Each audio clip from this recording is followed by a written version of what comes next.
دجال کے بارے میں معلومات۔ قرب قیامت کی 10 بڑی علامات میں سے ایک علامت دجال کا ظاہر ہونا بھی ہے۔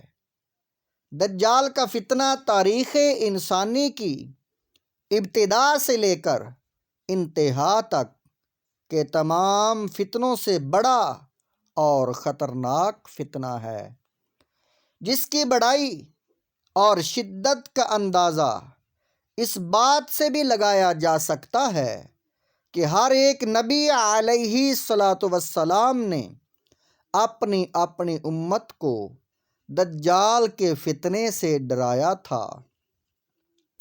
دجال کا تعارف اور اس کی اقسام۔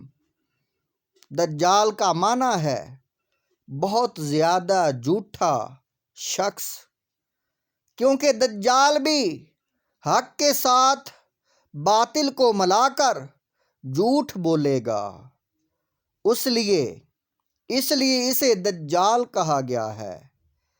یہ اولاً خود کو مومن ظاہر کرے گا اور لوگوں کو بھلائی کی طرف بلائے گا، لیکن پھر نبوت کا اور آخر کار الوہیت خدائی کا دعویٰ کرے گا۔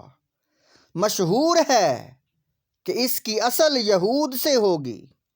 حکیم الامت مفتی احمد یار خان نعیمی رحمۃ اللہ علیہ فرماتے ہیں، دجال 2 قسم کے ہیں، چھوٹے اور بڑے۔ چھوٹے دجال بہت ہوئے اور ہوں گے۔ ہر جھوٹا نبی، جھوٹا مولوی، صوفی جو لوگوں کو گمراہ کریں وہ دجال ہیں۔ بڑا دجال صرف ایک ہے جو دعویٰ خدائی کرے گا۔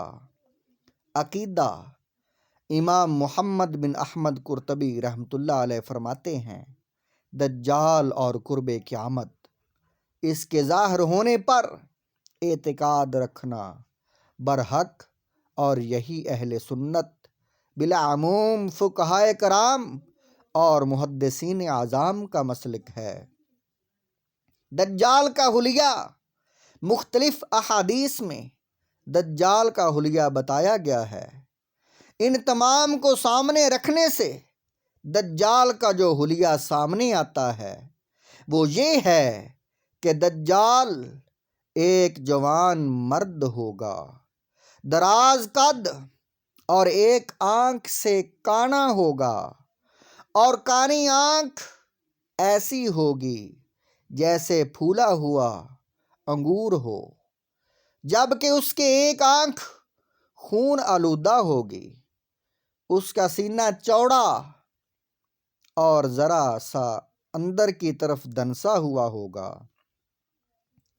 دجال کی پیشانی چوڑی ہوگی اور دونوں آنکھوں کے درمیان کاف ر یعنی کافر لکھا ہوا ہوگا، جسے ہر مسلمان پڑھ سکے گا، چاہے اسے پڑھنا آتا ہو یا نہ آتا ہو، اور اس کے بال گنگریالے ہوں گے۔ دجال کا خروج۔ دجال کے نکلنے سے پہلے دنیا کی بہت بری حالت ہوگی، جیسا کہ احادیث مبارکہ کے مضامین سے پتہ چلتا ہے کہ اس کے نکلنے سے 3 سال پہلے ہی دنیا میں عام قحط پھیل جائے گا۔ پہلے سال آسمان 1/3 بارش اور زمین 1/3 پیداوار روک لے گی۔ دوسرے سال آسمان 2/3 بارش اور زمین 2/3 پیداوار، جبکہ تیسرے سال آسمان ساری بارش اور زمین ساری پیداوار روک لے گی، حتیٰ کہ آسمان شیشے کا اور زمین تانبے کی ہو جائے گی۔ اس خشک سالی کے سبب تمام چوپائے ہلاک ہو جائیں گے۔ فتنہ اور قتل و غارت گری عام ہو جائے گی۔ آدمی ایک دوسرے کو قتل اور جلا وطن کر رہے ہوں گے۔ تب دجال مشرق کی سمت ایک اسبہان یا خراسان نامی شہر سے نکلے گا۔ غذائی قحط کے علاوہ علمی و روحانی قحط بھی برپا ہوگا۔ دین کے سلسلے میں لوگوں میں ضعف پیدا ہو چکا ہوگا۔ علماء اور دیندار لوگوں کی قلت ہوگی۔ زمین پر قیام کی مدت اور چکر دجال زمین پر 40 دن رہے گا، جن میں سے ایک دن 1 سال کے برابر، ایک دن 1 ماہ کے برابر اور ایک دن 1 ہفتے کے برابر، جبکہ باقی ایام سال کے عام دنوں کی طرح ہوں گے۔ اس مدت میں دجال اپنے گدھے پر سوار ہو کر ساری دنیا کا چکر لگائے گا۔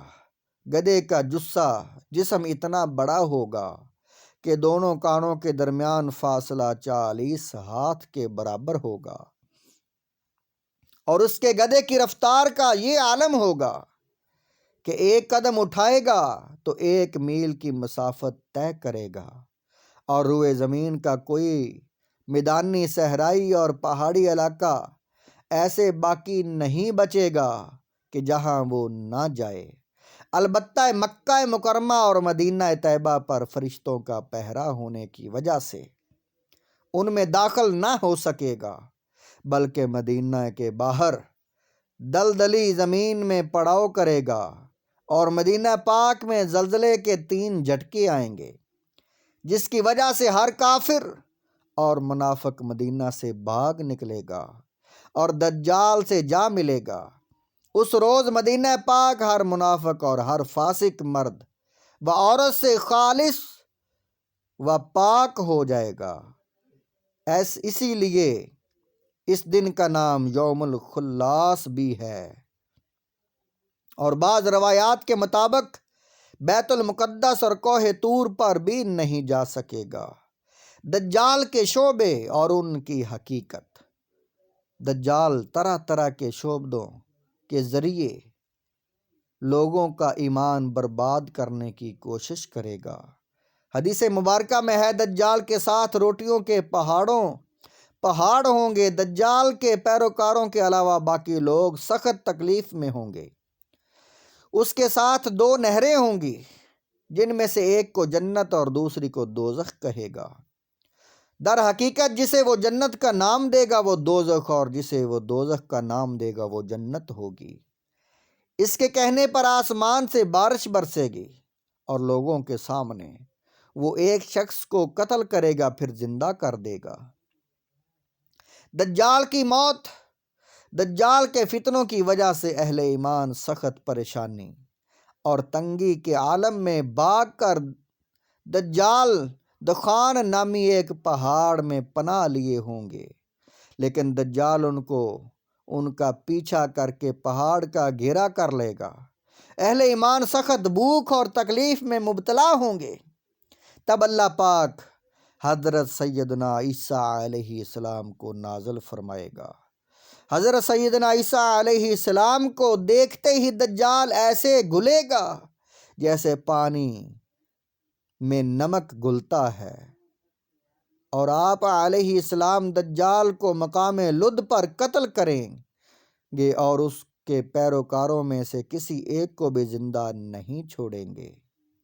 یہ تمام احادیث ترمذی شریف میں حدیث نمبر 2241 اور فتح الباری بخاری شریف کی شرح اور تذکرہ لقرطبی میں اور مشکات شریف کی شرح میرات المناجی میں جلد نمبر 7 صفحہ نمبر 276 پر، اور میرات المناجی میں بھی ہے، اور تذکرہ قرطبی میں اور بخاری شریف میں بھی یہ احادیث جن کا آپ نے لب لباب اور خلاصہ آپ نے سنا ہے، اور مسلم شریف کی احادیث بخاری شریف کی 7128 نمبر، مسلم شریف کی 7364 نمبر حدیث پاک ہے، اور 67 نمبر حدیث پاک ہے۔ اللہ تعالی ہم سب کو فتنہ دجال سے بچائے۔ تبلیغ 92 چینل، اس کو سبسکرائب کرنا، لائک کرنا اور شیئر کرنا مت بھولیں۔ اللہ وحدہ لا شریک ہر مسلمان کو دجالی فتنوں سے بچا کر دین اسلام کی رغبت عطا فرمائے، آمین۔